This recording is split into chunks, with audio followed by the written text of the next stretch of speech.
Elvis Presley എന്ന പ്രശസ്തനായ pop singer ലോകം മുഴുവൻ ആരാധകരുള്ള ഒരു വലിയ മാസ്മരികമായ തൻ്റെ സംഗീതം കൊണ്ട് ലോകത്തെ കീഴടക്കിയ ഒരാളാണ്.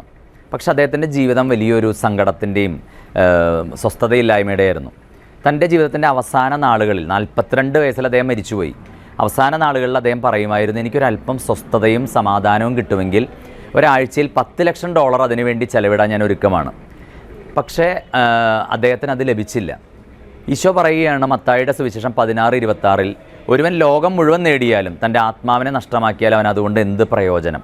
പ്രിയമുള്ളവരെ, നമ്മൾ തിരിച്ചറിയണം, പ്രശസ്തിയുടെ കൊടുമുടിയിലെത്തിയ ഈ പോപ്പ് സിംഗർ മരിച്ചതിന് ശേഷം ആരാധകർ അയച്ചു കൊടുത്ത പൂക്കൾ 5 ലക്ഷം ടണ്ണാണ് അദ്ദേഹത്തിന് അന്തിമോപചാരം അർപ്പിക്കാൻ.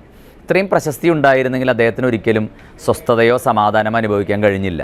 കാരണം ശാന്തതയും സ്വസ്ഥതയും സമാധാനവും ദൈവത്തിൻ്റെ കരങ്ങളിലാണ്.